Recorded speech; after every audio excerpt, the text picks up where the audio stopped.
leader wange ate nga nali obwongo bwesibuusabuusa twadisikasinga ku nsonga eyo era ne musaba nti ajja kuddira kati badisikasinga bye banaabasazeewo yazijja okugenderako. Yayogera naye ku ssaawa 7:58 ekityo tubanyaffe abamu ku abo obasiika kabe kasimba yasembayo okwogera naye. Waiswa Ramadhan muto wa Honorable Abdul Katuntu. Waiswa Ramadhan twakula ffenna, tusomye ffenna, abadde mukwano gwange, abadde muganda wange, tubadde tuwangaala n'ebirowoozo byaffe, tubadde tugatta ebintu bingi era abadde mwongerako nnyo wano nti nze ne pulogulaamu niwe bazikola batya. Buli pulogulaamu eno nga bwe tugikola kati bweggwa kuba obudde bwe buti abadde ate ye abeeraka nga pulogulaamu bweggwa ku makya gikeererako n'asunsula banaatutaayizaawa mu mateeka era ng'olumala pulogulaamu nga ntakusimu nga nkoba nti iya. Oyo Alex Wayiso Mufumbiro amyuka omwogezi w'ekibiina ki National Unity Platform. Ensonga za kubeera nti abakulu batandise okumuwalampa, bamwekiise era bamuli bulala. Bamugamba nti ensonga z'okulumba Anita Among juuzi mu kuziika e Busoga eyo yali aziika mukwano gwe Wayiso. Waliwo mukwano gwe yamufaako nga naye ye Wayiso. Mu kubeera nti yali agenza okuziika, Sipiika Anita Among kyamuwaliriza okubeerawo mu kuziika okwo kubanga bali mu kitundu kyennyini kyakiikirira. Wayiso Mufumbiro yasobola okumwambalira era n'amubuulira ensobi ze ng'omuntu nti Wayiso teyerya ntama era ekikutte ku muntu nga wadde abantu bakutya abalala yakubuulira kati ng'omusezi agula essuwaani. Bw'atyo Wayiso Mufumbiro yamubuulira amazima n'amugamba ate kadde agaweetikka wa bwereere. Omukyala muleke atobe n'obulwadde bwe, tukimanyi nti Kadaga mulwadde. Yamugamba muleke atobe n'obulwadde bwe, Mukama bw'anaayamba assuuke. Naye leka kumwetikka nti ate yakulemesezza emirimu. Abangi baakiraba bubi nga bagamba nti olumba otya omukulu maaso ku maaso.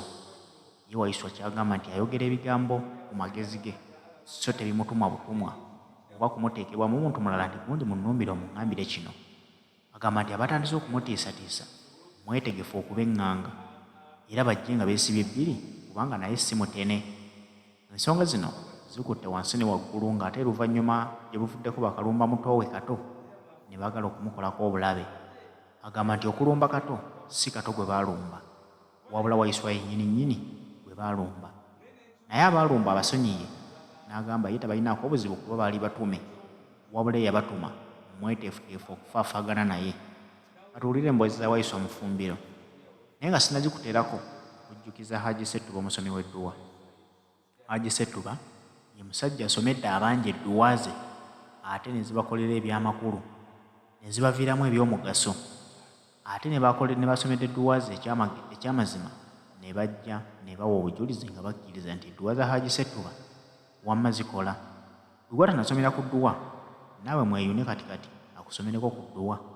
Essimu eri 0703 31 39 25. Mukubireko agenda kusomera ku dduwa ze wamma naawe tojja kwejjusa. Olumala pulogulaamu nga ntakusimu nga nkoba nti iya eno ne banaajja bamulamuzi ali mu ggulu banaakola batya zirabye bajja kubita. So abadde Wayiso Ramadhan nga twogera ku bintu bingi nnyo ebikwata ku ggwanga abadde wa National Unity Platform. National Unity Platform abantu kye batamanyi erina abantu bangi nnyo abaliva kye batalaba nga bayivu okusinga n'abo bala. Abantu balowooza nti NUP wa People Power faces zaayo zikoma ku Wayiso, zikoma ku President His Excellency Robert Kyagulanyi Ssentamu, zikoma ku Secretary General. No, this is a people's protracted revolution. A people's protracted revolution only chooses when to show you some of its top players. It does not take on yo. Chobola banti buli kye baleeta nga nti ate oyo abaddewa kubanga this is ebirungi ebisinga biri mu bantu. Every capacity, every human capacity tesobola kubanga eva mu kitono ayina kubanga eva mu kingi. Mugundi mukuzika Ramadhan gye wateera kati Ramadhan ate nze kankubuulire nali nnyoleddwa nnyo namaze kukutuukirira abaseka naga nti Ramadhan ate ye kirabo kye yakuwa mu kubuweereza bwo nti mu magenda ge osobola okusisinkana mafia nitamo ne kwagati gwefumiitirizaamu the event era mafia ne musinkana ate ne bagamba sigenda kuba bruto saali bruto kuba nalina bingi ebyokumugamba naye nenkyusinga abasoga kye bagamba n'ekyobuntu kubanga nawulidde abantu nga boogera debates ez'enjawulo of course abamu banyumirwa okubanga Waiswa is their topic of late eri abanyumirwa to think that they can belittle my ability to rebut NRA propaganda, which is practically impossible. I am still in that foundation of the people power. Natenze president yagamba Waiswa akuwadde omuzindaalo ne kamera genda oyogere ng'okiikirira bannayuganda tokiikiriranga ebirowoozo byo. I'm just the messenger. I'm the messenger. And I'm the messenger of the truth. I am just the messenger.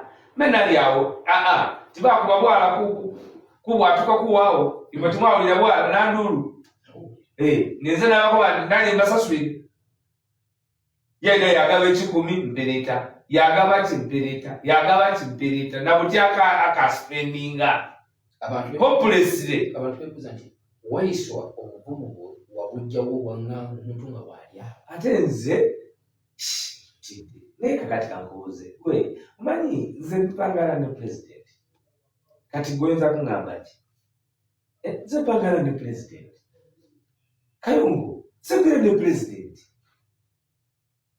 kati kakati segere ne president nakati nsobola okusaba wano break ne mufuna hotline kakati omwami oli omuntu yava mu kala ye atamanyi na kala gy'aliko kati kuba bwafumitiriza bw'omugamba nti waliyo ate ekyusa addayo ku gye yaliko kuba yalowooza nti erimu yali kala yali ya bwavu ati tiwabbe nnyo afuge muzungu omwaye nti sobola okuti buvumu kyabadde kyetaagisa buvumu mwe neewuunya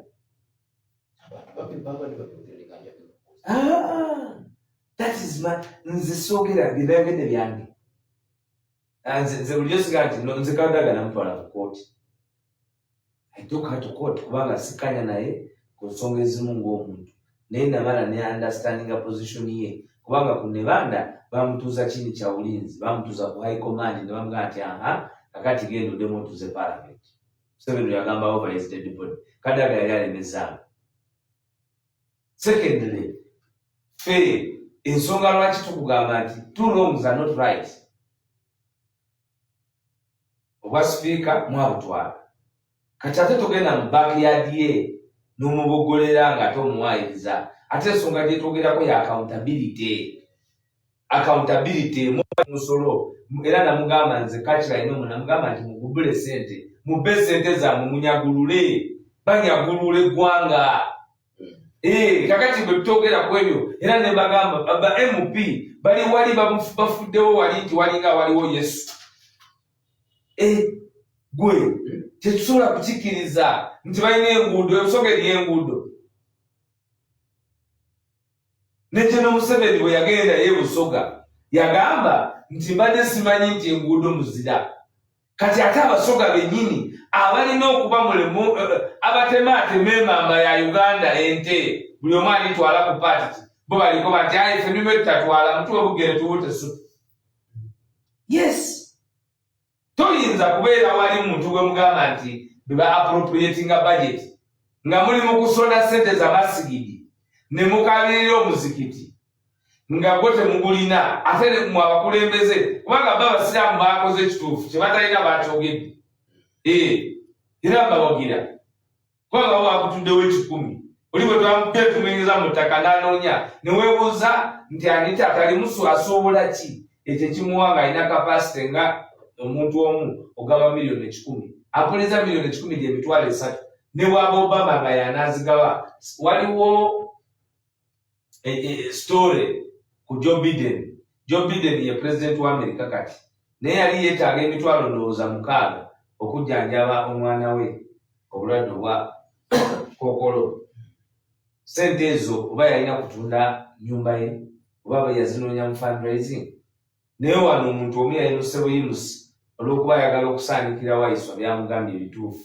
Agamba ngayo I've given out 100 million personal money.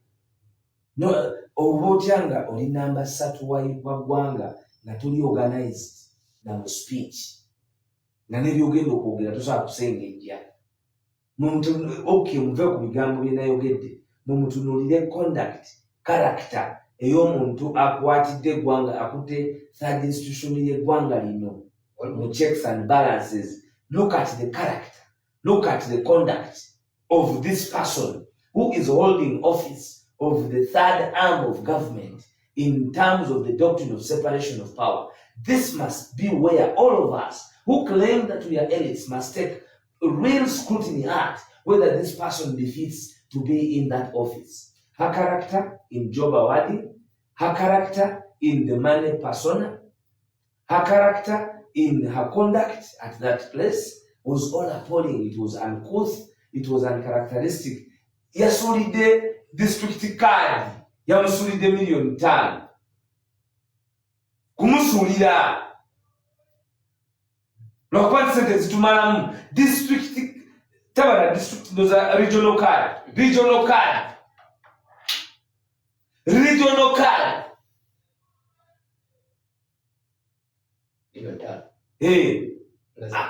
Yeno regional card yegayirira nti kati kwabaze ekikumi kyotuwaire kwanga fofu tuli betowaze yakwa $5,000,000 mwade passport $5,000,000 tansumbuwa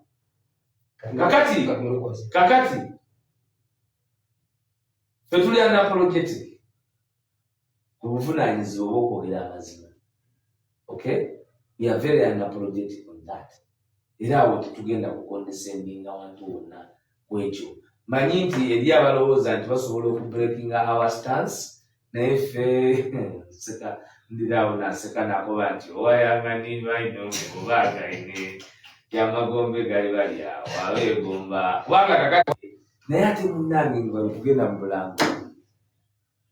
Nali nnumiddwa nnyo muganda wange oyo Lamazaani kubanga yafanga eri yakibwatukira naye bwe nkwata omuzindaalo ate yaŋŋamba nga Waiswa toboa Anita iko pale toboa huyo pale toboa. Mukama Katonda mugana nga Waiswa amuwe ekyumulo ekyemirembe. Honorable Abdul Katuntu tukwagala nnyo. Honorable Abdul Katuntu ojja kubanyumiza story yange naye mpanvu ino naye ne baganda bange Peace Bagota, Council Peace Bagota, Council Farida, Mwaka Natasha, Council Siliman, Nemitono Asman, Nemitono Farouk, Mula Wakali doyono yali usomesa wange, mwena basasidde nnyo ne mwanyinaze babiri ng'oyo yazaalibwa ne Waiswa Ramadhan, mwanyinaze tyakubonakuwa ekitalo erala Hajat Hairat namwandu wa muganda waffe inna lillahi wa inna ilaihi rajiun. Naye ngambye nga bwetugenda byeddiini nti bakobye nezi ennaku zeyagendeddemu mukwano gwange yanze nze erina okoleyo kuba yeyagenze mu nnaku za Laylatul Qadr. Wallahi muggulu ewa Allah shuwa wasalamu. Waalaikum salam warahmatullahi wabarakatuh.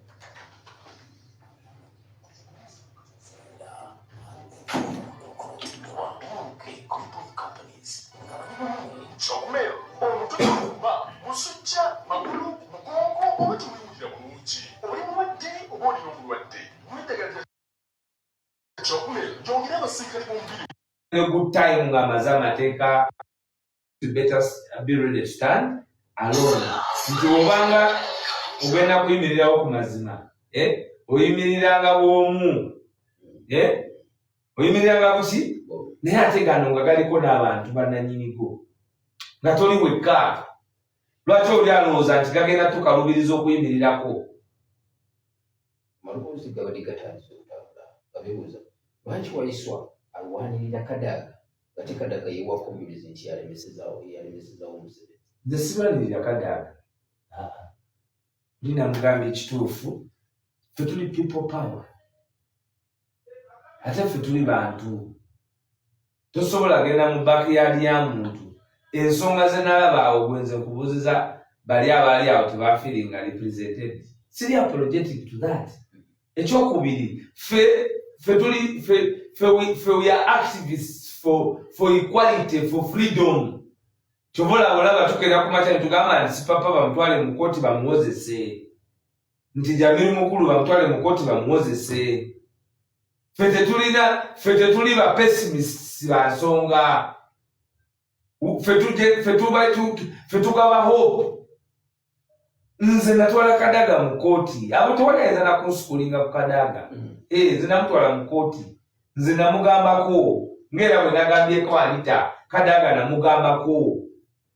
Because ate si byange. I'm just the messenger. Chenjagala, first of all, omuntu yenna understanding. Obuvunaanyizibwa bwa National Unity Platform tuli anchored ku maanyi g'abantu. We are messengers of the truth. We are representation of the truth, of the many who can't speak. Bw'olaba nganga nkutte omuzindaalo, mba sigenda ku ebyange bingi nnyo binabyogedde ku Waiswa. Twalina good time mu hostel mu hall. Tubadde ne good time ng'amaze amateeka, ng'amanyi okunja nampiiki nga nenvugako ku masidisi ye, nenvugako ku Range Rover ye, era nga mu kibuga abeeramu nga ndi mu mbatize. Kubanga musajja wange, he is my brother. Tubadde ne moments nyingi nnyo, tubadde ne future nyingi nnyo y'okwogera nga bw'ondisigira abantu ekifaananyi. But what mattered that time was to stand with the people of Busoga.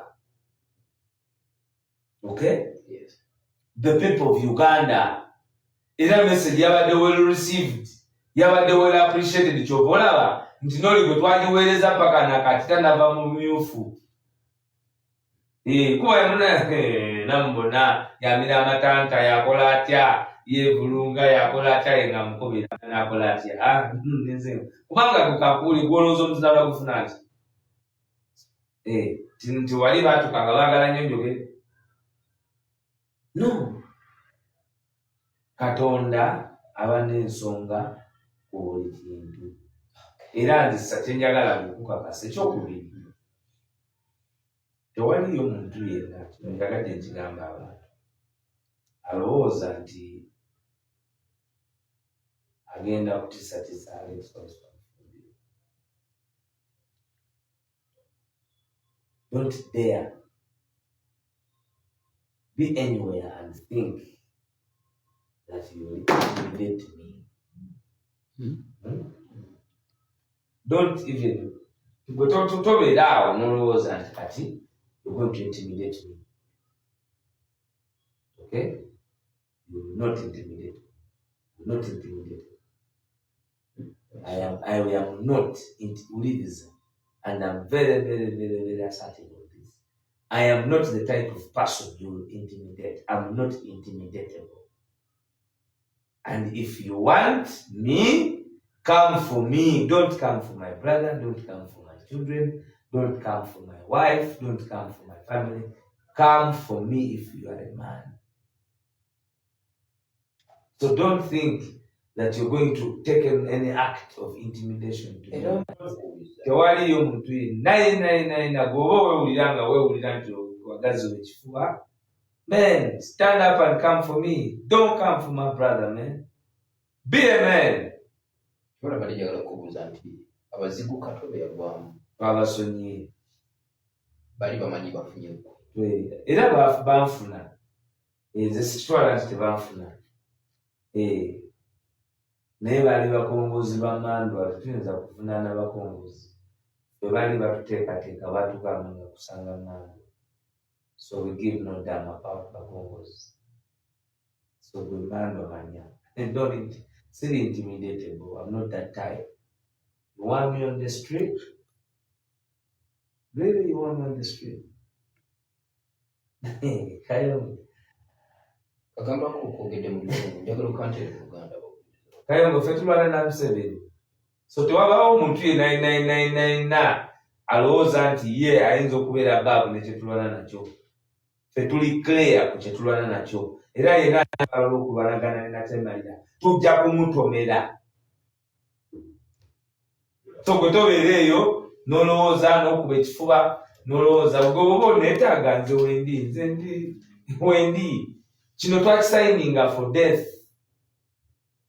So tewali otodda neyo n'oloota kati ngenda kukwata Waiswa, ngenda kumukangakanga, ngenda kukwata bwoti.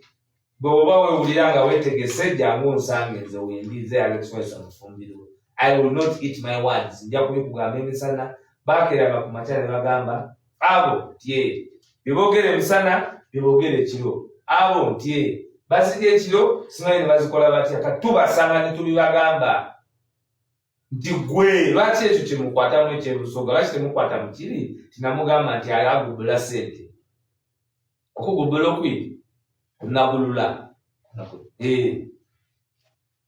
Ate nze ntawanene n'ensowera nga nina ensowera eyalobera ku maiti bagiziika ne maiti. Ensowera eyalobera ku maiti bagiziika ne maiti. Bagiyita Kwale FM 107.9 ekkula ery'omuntu obulijjo. Sabbiiti eno badde ngezaako okugoberera emitimbagano gya NUP. Badde ndaba akafo akabadde katuulamu abakulu mu NUP okuli pulezidenti, secretary general n'abalala nga beetegereza. Bamuyita Council Sasmavi. Yes. Y'omu ku baana abato betulinamu essuubi ya Uganda. Dala. He's a very, very industrious lawyer, very eloquent, a great writer, a very committed, loyal person to the generational cause of having a new Uganda. Yes. Badde balaba Sasmavi. nga bagezaako okwetegereza. Yes. Era emitimbagano egimu wadde bateekayo akagambo awa yonna.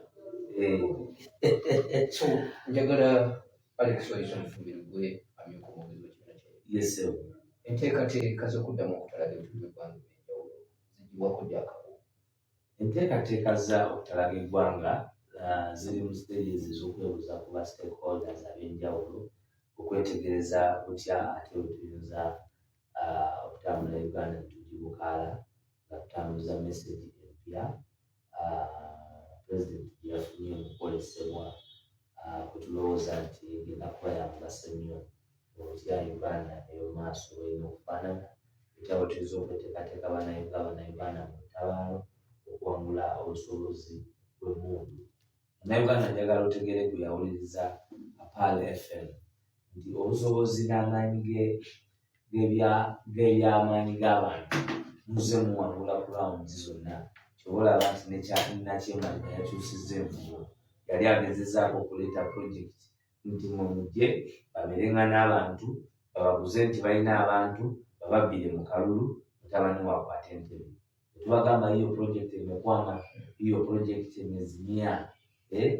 Asubuhi mapema kubanga twalaba Abannayuganda mukyali ku mustawa, mukyali ku mulamwa, mukyali ku nsonga ey'okulaba nti Uganda empya erina kuba nga mmwe mugirinako obuvunaanyizibwa okubanga amaanyi gammwe obusobozi bwammwe okusalawo kwammwe kwe kugenda okuwa direction. So si bantu ba lubatu, si muntu omu, si muntu kulowooza nti ye naggwano n'abanga buli decision agisalawo ate nga decision zasazewo ku myaka 4 zonna tekubaddeeko eri right.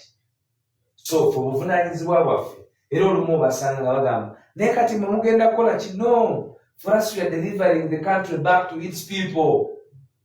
A struggle, yes, we may take leadership, but a struggle, a revolutionary struggle, the role of why it is a revolutionary struggle is because it re-empowers the people back with their power. Yenjawulo eya Kyagulanyi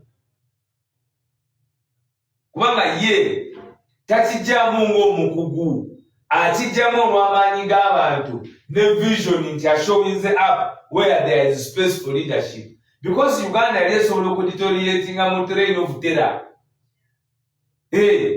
Bwe tekawo vision nga president tumuyina nga Uganda eri awo abantu bali actinga nga bwe basanze. wandisanze ngono yali owekitiibwa nga abantu bamukozeko ate bulala nolokuba waliwo obukulembeze we non-violent institution era tukulakolinga nnyo n'okusigaza enjegere zaffe nti abantu tebadwelinga into violence because that would be anarchy. I think we don't want anarchy as a nation. As leaders, we struggle every day and night. Ekimu ku His Excellency Robert Kyagulanyi Ssentamu byastrugglinga nabo mu kununula Uganda kwe kulaba nti ensi yaffe tegwamu completely. Kitegeeza every decision you make must be calculated towards not total destruction of your nation but liberating the people to reclaim their power. Kati awe wasumbu abasinga even in the style of butyana ffe bwetukuuma omukulembeze waffe because he must be alive for him to deliver in Uganda. And we are not apologetic to that. In our style of handling the presidency and the president. Chobola bansensanze obuzibu n'abo abantu badde balumba muto wange. Their problem is simple. Waiswa sirika lwaki gwe tumanyi ffenna nti yabba tukimanyi ekyo kyansanyudde kubanga nabo bali organizinga nti yayiba kyowakyogera tona twiddi nti yayiba tona yatukola bubi okuli ebitaano aye sirika lwaki oli kwogera my friend my designation I am the deputy spokesperson gwe mulimu gwange to defend the party and the person of the president and the presidency. Kakati in my line of duty nange nina lwenjogera nengamba nti naye nga ndabika omuntu nyinyonnyodde nnyo naye nga tulina kyakkola naye nga bwe office kubana bandastandings obuzibu bwabwe nti twena twiddi nti yayiba owekitiinisa yayiba aye mukwiba muleke babe bali kubologa muleke bayagola nempeya muleke tulabula muleke kati ekyo tunakitegedde naye this is the duty but it is the duty. Oyo ye Alex Waiswa Mufumbiro ku nsonga za munywanyi we Mpuuga Nsamba agamba nti abamulumba ye yabasonyiwa naye mweteefuteefu okufaafagana ne Mathias Mpuuga Nsamba yabasindika. Ekirungi eyasindika bennyini bakimanyi nti eyabasindika mubbi kubanga babyogeranga lwatu nti wadde yabba tokimanyi naye muleke toyogera. Ate era agamba ye si mwetegefu kusirika kubanga ye ssekama w'ekibiina ki National Unity Platform ate nga kyekitwala n'omubbi ayogerwako Mathias Mpuuga Nsamba. Kati bwe kiba nga kibiina kye kimutwala ate ng'ono yakyogerera ye si mweteefuteefu kuziba mu mwagwe olw'ebigambo eby'okumutiisatiisa. Zikoli munange kubanga kireka akantu akukakuba kuba tuba tulima ebyama kunyumiza olukikola jjajja nkubuuziza olukikola jjajja anti jjajja bino ebya first phase bwe yamanya nti tusente atamupungulu kuba jjajja yagamba nti bulijjo ngamba nti byawa sente zange olya zawere tekati bawulira phase 2 bazibajuulira ebbanga lyonna. Waliwo omusirikale yayimiriza oba yayimiriza kikuwolu kati yayimiriza n'eno tujja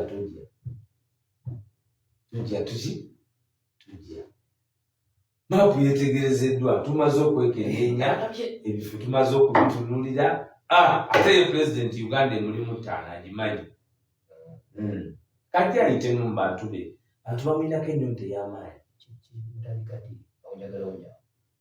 atumala okuva muyidi inshallah ate tumanya labadaba style ninga tujja banamasaka sala zammwe Mukama alhamdulillah nalabye ng'ensonga buli dakiika Masaka bamugwako nalabye nga buli dakiika basonga olugalo lugoko naye nga Masaka ono kiki lwaki Masaka ng'ensonga okundabako omanyi Masaka oyo simulinako taabu n'emikwano gyange bangi nnyo n'emikwano gyange Medi era ate nga bba mukwano gwange Bananyini Kings Primary School bwe bayita awo kugende Kalungu awo Shamimu Kalibala Sharifa na mwina bannamasaka Bahudu muna mbatumire timutya nja kujja mbalabe sawa yo kiri kya fetiraganze n'obukojja ate omwana omujju akola byonna byakola kiyayagala nze ndi muzzukulu w'e Kansanga